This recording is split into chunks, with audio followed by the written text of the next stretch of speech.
All right, for the 99% of you who didn't understand the Mastodon joke, my name is Alex Weinert, and I'm going to take you on a whirlwind.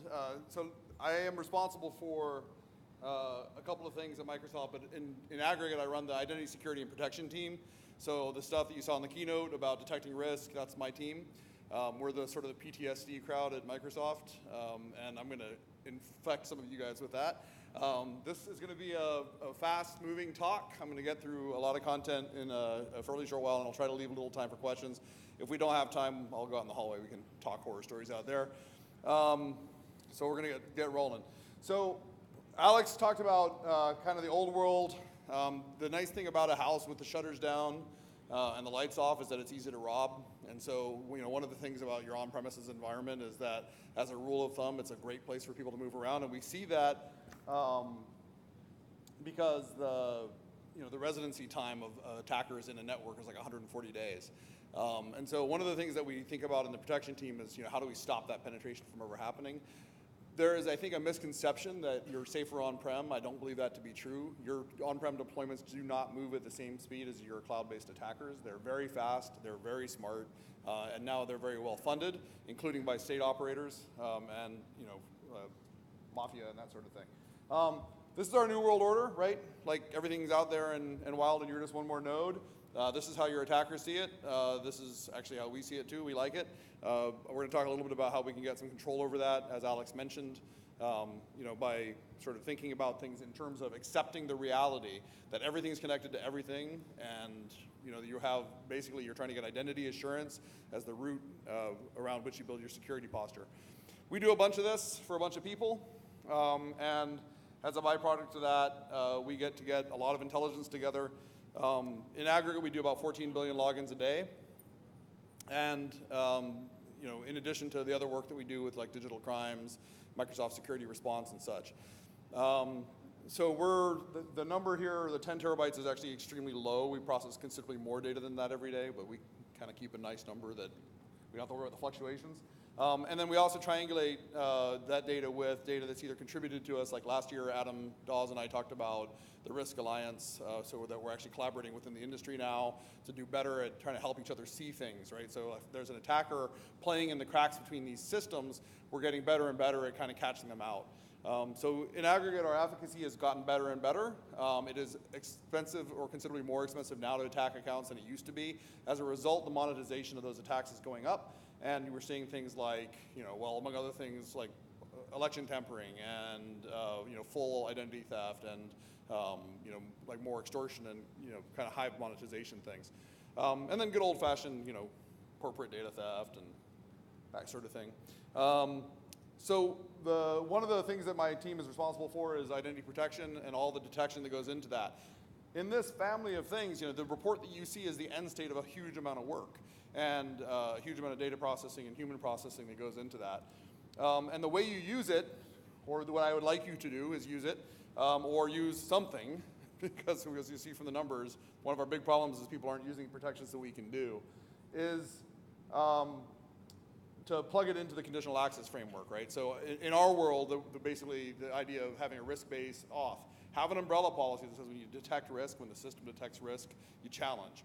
So MFA challenge detects, challenge on risk and do something about the leaked credentials in your environment. We'll talk about that too. And you'll go a long way to improving your security posture. The last thing, the thing that you often do in response to risk is challenge with MFA. So just for completing the picture of what I'm doing, my team is responsible essentially for those three things: identity protection, conditional access, and then MFA at Microsoft. So 140 days of residency in the network, as I mentioned. There's real money in this business, right? If you're a bad guy, you can make a living, even doing some things like spam. The difference between them and me is that if I mess up, there's a percentage change in my numbers. If they mess up, they don't feed their kids, and they want to feed their kids. So the attackers are motivated, they're creative, they're fast-moving, and we're going to see some of that. But there's also real business here, right? And so the cost of the world economy, I've seen a projection that this year this number is going to rev to $2 trillion in terms of dollar cost of the world economy in terms of cybercrime. This number, when I started doing decks like this, 8 years ago or whatever, was like 4.5 billion, and we thought it was large then. I mean, it's just been going up, leaps and bounds every year. And then the cost of a data breach to a company, I think 3.5 million is extremely conservative. If you're talking about a nation state type attack, you're in the tens of millions of dollars. And we do have tenants who've had to deal with that sort of thing, and it's not your best, it's not your favorite day at work. When you have that much money in an ecosystem, you have real supply chains, you have real cybercrime environments, and so we have detected and pulled down things like toolkits. It is actually amusing how well bad guys use the sort of platform as a service, right? So if you think about a botnet, it's a beautiful PaaS play, right? I get to use your devices that are in your pockets right now, running code, running phones that are infected with botnets, as well as PCs all around the world, and I get to get essentially free compute out of it. Like the cost is so low now because the botnet infections are so high that we write code to run on these botnets, and then if I do an attack, right, I attack in a way that does not appear anomalous in terms of the volume that's coming from that place. We did a study on fraudulently created accounts coming into things like Xbox and Skype, and we found that the average number of accounts created on a fraudulent node was 1.2. Now what that means is that about 20% of the machines that we're touching already had a legitimate Microsoft account on them, right? And then the other account there was definitely fraud, right? Now only 1.2. If I ask this question, I'm not going to ask today because we're going fast, but if I ask this question, generally people will think, well, I thought 100,000 accounts per IP or 20,000 accounts per IP. 1.2 accounts per IP. That's a statement about the botnets, right? It's about how easy it is to get hold of them. We have this tool here, which we do occasionally do buys or do acquisitions of tools and do teardowns on them to see how they're working. And this one here comes with phone support, like legit, like you can call up. It's a VoIP number. It's got release notes. It gets periodic updates. It's really well-written software. Like it's a small tool, but it's well done. And so with sort of that money in the system, right, the system moves fast. We see over 100 million attempted logins from fraudulent actors every day that we detect. So of that 14 billion login events, about 100 million of them are criminal. Several of those will have bad passwords. Several of those will have, be attacking accounts that are already known compromised and aren't active anymore. But it's a large volume. And that number is up from 10 million this time last year. So that's a 10-fold increase in 1 year in the volume that the bad guys are pushing through. And that's not mostly detection efficacy. That's mostly volume increase. The number of attacking IPs per day has stayed flat, and the reason for that is that as those attacks have increased, the movement to botnets has been more profound. They know we can see them when they stay on one IP. We detect and deflect about 1.5 million compromise attempts a month. A day. So that means that we detect 1.5 million times where a bad guy has the correct password, right? Has your password, and we just stop it because we do an MFA challenge or whatever. Sensors and analysis, we have a lot of breadth and scale that gives us a distinct advantage in this field against the bad guys. We know what normal looks like, they don't. We have a huge volume of data to work against, and it's fairly differentiated. We have our own reasonably well-honed algorithms for behavior observation. So if your behavior changes, that is the #1 indicator of compromise.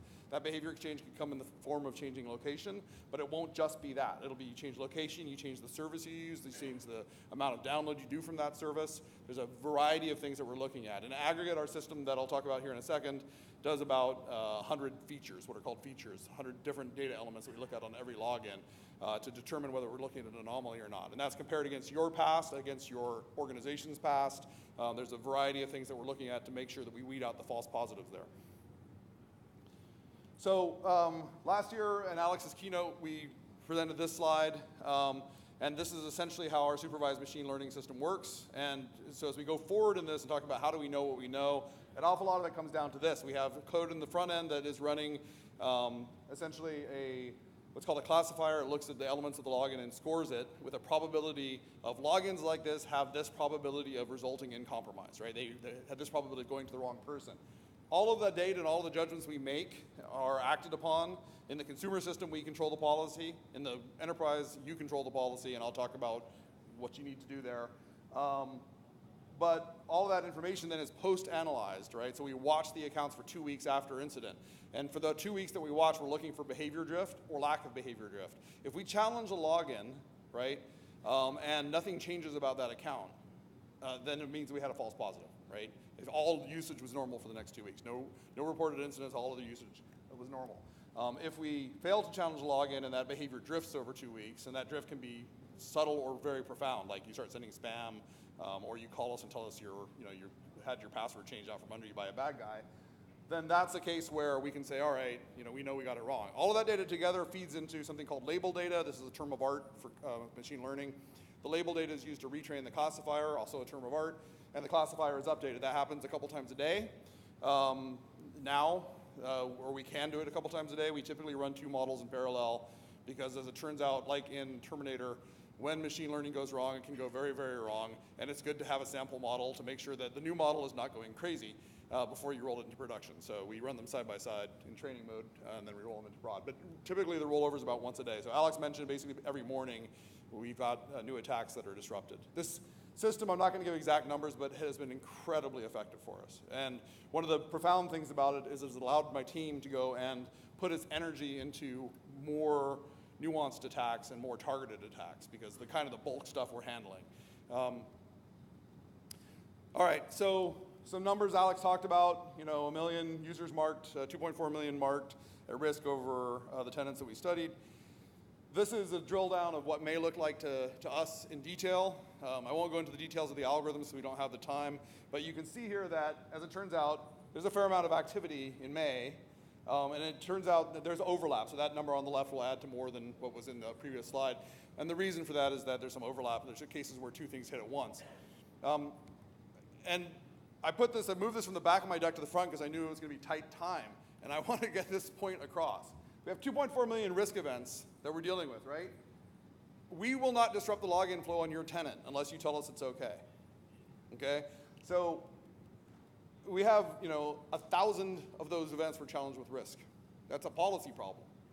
The numbers add up pretty well because only 730,000 users in the system are configured for the risk events out of 137 million, so about 0.5%. Right? This is features that you can turn on. I'd recommend you turn them on, because this stuff is happening. It's not a matter of whether it's happening in your organization. Like, we have yet to find a tenant who did not have some attacks in play. Only 0.73% of tenants, admins are MFA enabled. So it's a really fun thing that my team gets to do every single month, where we're calling people and saying your tenant admin has been compromised. You had a weak password and it went down. And then, of course, my other entreaty is just, please help me help you. This is that movie, right? Which is, if you give us a way to contact you, listen to it. Like, if your business is hanging on the line and we're trying to contact your admin to tell you that your organization has been compromised by a criminal actor, maybe a state actor, it's good to pick up the phone. 18% of admins do. 18%. I mean, it drives me nuts. We're like, oh, you guys, so, and the rest of it, we're like, we literally look people up in like local directories. We call their houses. We call the switchboards at the offices. I mean, we try hard to get hold of people. So the leaked credentials is a really interesting number, because the 212 leaked credentials we had in May was part of the 100,000 we've had since the beginning of the year. And you can kind of do the math. And what it just says is that the credential breaches and the leaks into the system are stochastic. Right? You'll have a huge breach like Yahoo, and then you'll have nothing for a while, then you have another huge breach. So the breaches are a big deal. We have a system that we are able to, so briefly, our consumer system attracts bad guys, right? Like, people want to get into Xbox or Outlook or whatever. And because we accept all email formats, generally speaking, bad guys will launder the email addresses and password combos through our consumer system. What that means is that Xbox gets attacked before you do, right? When Xbox gets attacked, we pick up the attack there. We replay the credentials before the bad guy does against your tenant, and we'll tell you if it's a bad guy accessing your, or has the potential access to your environment. So that's a thing we can do, and we've seen 100,000 leaked creds this year that we've picked up in AED, right, in enterprise. 541 of those were admin accounts. Reference, 0.73% of admins have MFA, right? We can only detect it when you have password hashing turned on, okay, or you master password in the cloud. And together, that's 16% of tenants. So if you do the math, it's about a 6-fold increase in the actual numbers. Like, what we're detecting is a 1/6 of what's happening. So in reality, we've seen something like 600,000 username password pairs leaked into the wild by your users reusing their corporate email addresses and passwords, right, outside. And we can pick that up and tell you about it, but only if you turn this on. And again, this is an easy one. There's no I believe there's no particular excuses for this one. If you need a convincing on the security side of it, I'm a security guy, I'd be happy to talk to you. True leak numbers are closer to 600,000 so far this year. Passit Spray takes down 5,000 accounts every month reliably. This is where a bad guy will go through and just play the same password over and over. Dynamic banned password is effectively blocking this, right? You saw the demo in there with Kofifi and password 123 that Nitika just did. However, 15% of federated users are enabling password write-back. So when we do things like self-service password reset or banned password detection, we can't enforce it unless you're allowing us to write back into your federated environment, right? And so in the meantime, your users on the local environment are using lame passwords, and that's propagating out. By the way, your user's password works on the VPN too, and that's how they get into your network and establish residency, right? Okay, so you guys okay so far? Like you don't need a hug or anything. You're all right. All right. So we're gonna get into. I'm gonna skip this one. The previous slide is big volumes, but we've talked about that already. So I'm going to pick on my friend Mark. Is Mark here? Yeah, all right. So Mark is actually the guy who harassed me into building this deck, so I'm going to pick on him again. So Mark has his account in Active Directory. Everything's great, but he wants to book lunch for his team, so he goes out to the restaurant site. The restaurant site has a reservations app. You know, he gets it. He needs a username and password for the app. That's a pain in the butt. So he uses his work username and his work password because passwords are hard. And then that all gets thrown into an unencrypted database, and the hosting site gets hacked, and then there's some passwords in the wild for you, right? That happens. Phishing would also get passwords into the wild. Keystroke logging can, although it's rarer. But also you have things like Yahoo, like dumping 1 billion accounts into the wild, or Ashley Madison. And Ashley Madison's a fun one because if there's a place ever that you're like not going to reuse your work creds, you would think it would be Ashley Madison, and yet, right? So, we know that people are doing this, and your users are not that much smarter than the average users. And your training program, whatever it is, I know you know this, moves the needle not at all, right? Like, please don't answer phishing mails. Then send them a phishing mail, they'll answer it, right? So the next thing that happens is the bad guy gets this big list of username and password pairs, and they'll play it back against us. The password pair, if they breach a database, if they pull the whole database, there may be a hash there. It might be being done responsibly, but it's just a matter of time until that database is cracked. I have a hobbyist, a friend of mine who's a hobbyist, works on the identity team at Microsoft, and he at home has a system that can generate 10 billion password pairs, username password pairs a minute. And he can crack databases like this typically within a day on his home software, his home hardware. And that's not doing things like going out and using Amazon Web Services or Azure to get real compute power behind it. So it's pretty easy to do.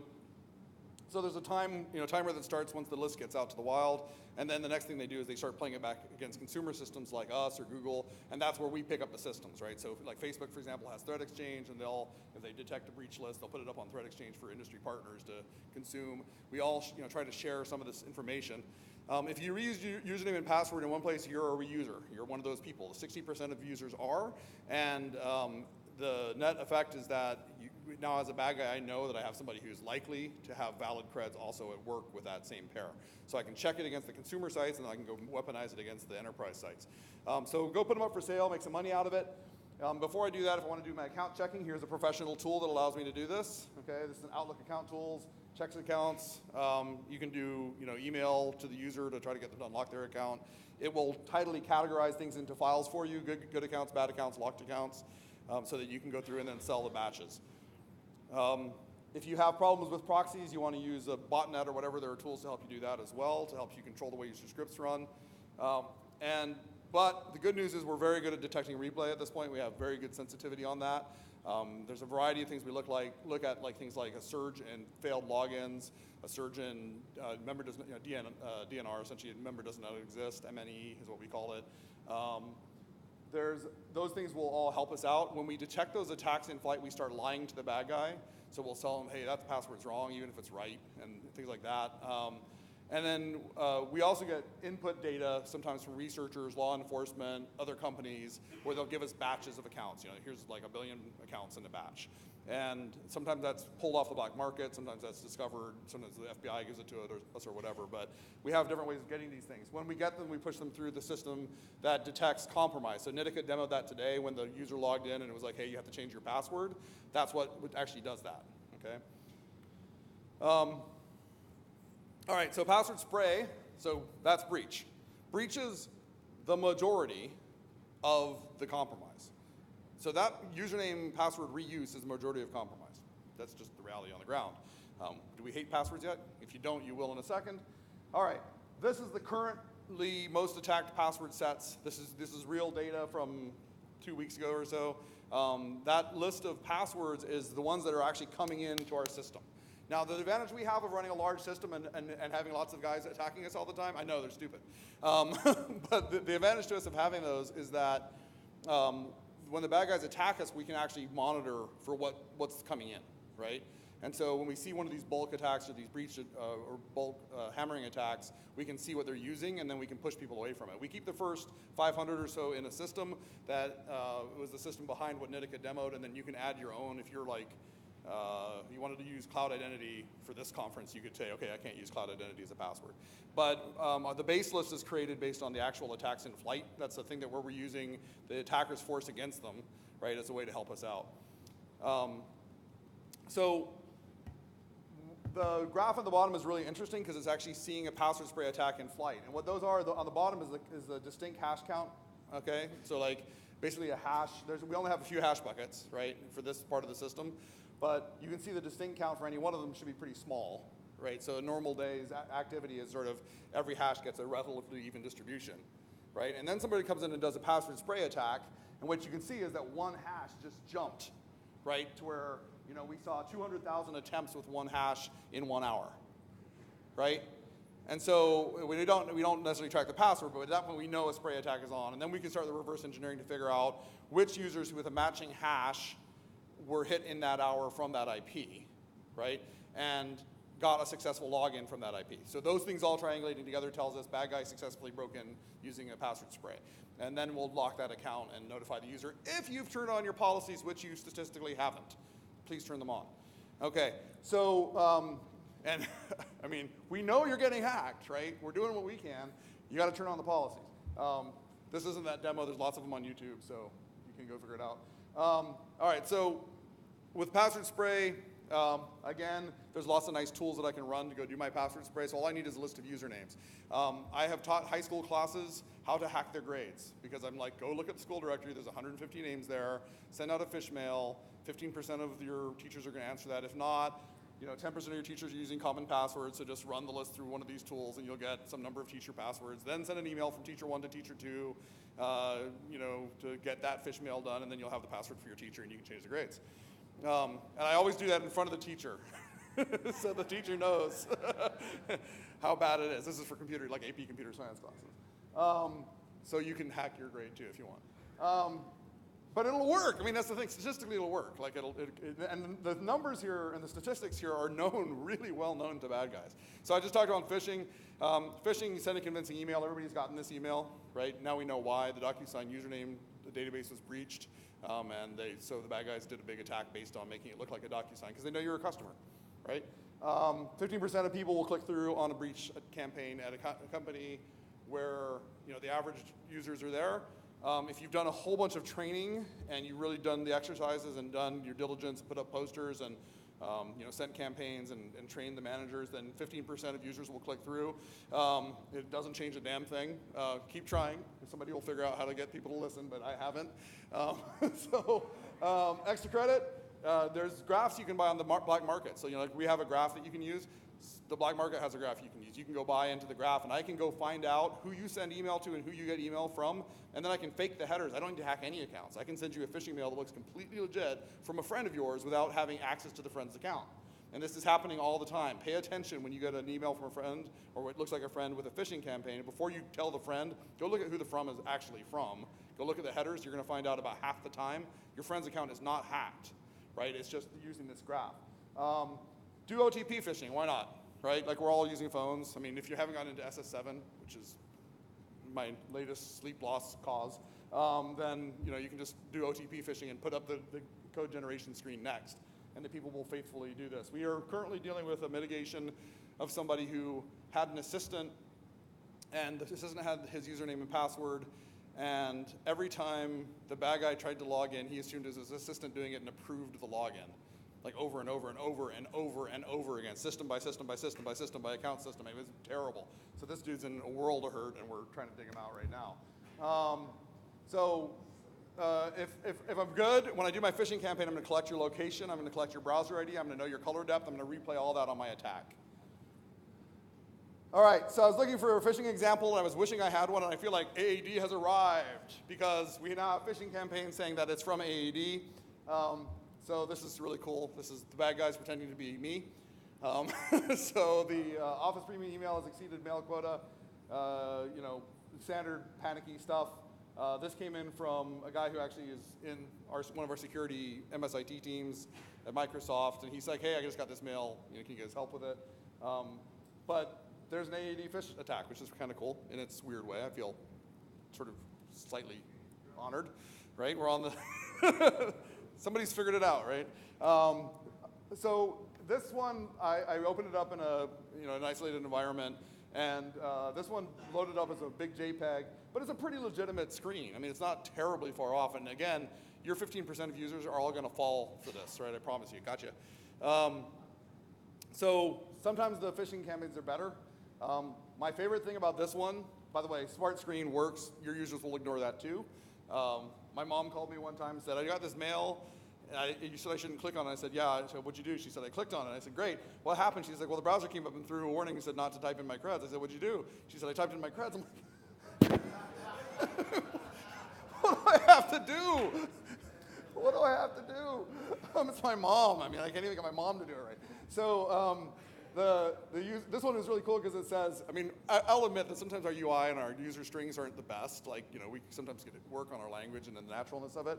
But we don't do this. Endeavor not to input the wrong combination of password, so your account won't be deactivated. That's what it says on the left. But that's a fake page. 15%. If you have more than 7 users, you've given up a cred, right? So the landing page for phishing carries malware. Often the attachment does. That's how the phish propagates. It may or may not affect you that much, other than that it's going to go like wildfire through your organization. Unfortunately, malware detection is not where where you'd like to believe it is. It's I don't want to make you any more depressed than I already have. Targeted attacks are super hard to stop. We can go have a whiskey and talk about how to do that and why it's so hard. It's hard in the physical world too. Police will tell you that somebody who's being stalked, it's very hard to protect them. If somebody's after a specific person in your organization, it's a completely different game. You've got to have a strong, and it's going to be an executive, and they're going to want no friction, and they're going to talk about how they can't be disrupted. And they have got to have strong credentials, and they've got to have, like a path that helps them out. So those people should be multi-factor auth, period. You don't want to accept false negatives. And you want credentials that can't be hacked, like SS7. So get them onto an oath token. Push notifications are great. They're easy to use. They're cheap. I'm a big fan of push notifications. They're cryptographically valid, or can be. There's other stuff we're not going to have time to talk about because I got the big sign that says we have 5 minutes. And I'm just going to give you one more nag. I'm not even on the. Who's a customer? Who's here? Office 365. 80. Okay, great. So most of you guys, even if you're not, get our stuff or get something like it, right? I mean, I think ours is good. I'm proud of it, but get something in place because this stuff is happening. It is happening in your organization. I promise you. And the defenses are available. Like we demoed most of the stuff you would need to defend yourself against this stuff today. 93% of the attacks we see, 93% of the attacks that we see would have been stopped at the front door had the policies been turned on. Turn on the conditional access policy, and you're in great shape. I'm going to stop because we have now 2 minutes, so we're like 2 questions. Yes, I told you it was fast.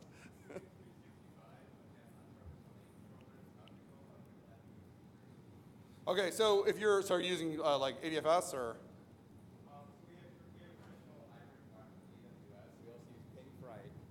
We also use Ping for identity. We use their MFA solution.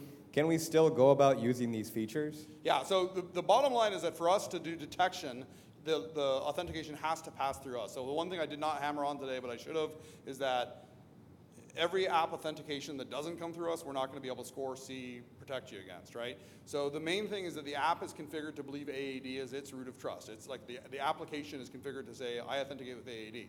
AAD then can be configured to say, go talk to Ping Federate or ADFS or whatever. That in turn goes to AAD on-prem. And in that way, the routing of the request will pass through us, and we get enough information from the federation token to do most of the scoring. You get there are lots of configuration permutations, but if you're doing this, where you master your password for Active Directory, right? Even if you're doing it on-prem, you can sync the hash up to us so that we can do the evaluation for leaked credentials, so you'll know that that's leaked before it comes through your VPN. And then if you're able to, and you should be able to, master the passwords or at least do write back from the cloud, so that when you do a password change, it can be run through the commonly attacked passwords list. Right, so those are the ways you would do that. But yeah, you can, more than half of our customers are federated, and so it's a very common configuration. And yeah, we do protect you. Yes? Sir? In terms of a spray attack, if you've got a banned password list in there that bans the common 25 passwords, isn't that really a non-issue if they come in and try and use as long as you use the feature.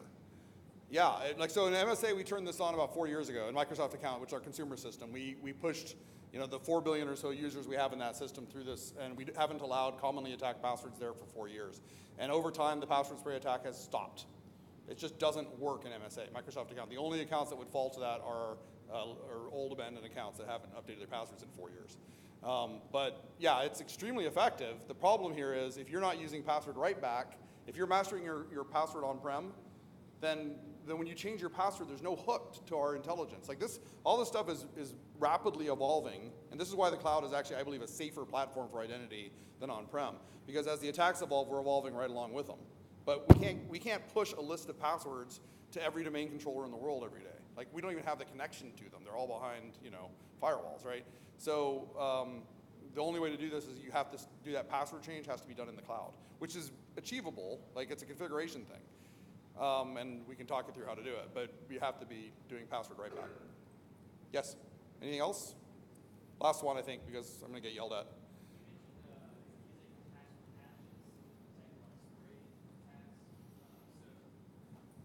Do you only log the hashes whenever it's a failed attempt, or do you log even successful authentications, the hashes? We log. We have the hash that I'm talking about in this case is a simple hash. It's not the same hash that's stored in the database, which is iterated and salted and blah blah blah. And this hash is a smaller bucket, right? A smaller set of buckets, and it's kept in our logs. Yeah, that's the password that we log. So it's a very low fidelity, but it gives us enough triangulation to then go back and find the way we use it is we'd say, okay, where did that surge of hash IDs come from? What IP? Then we'll start triangulating logins against that IP. Say, does that user normally log in from there? If not, then the fact that they were there when this surge happened means they had a successful login from that place. All that together says that's a compromised user. All right, I had a blast. I want to make sure I don't stall the talk, so I'm going to go out there. And if anybody wants to chat, and we'll do it. Thank you. Thanks very much.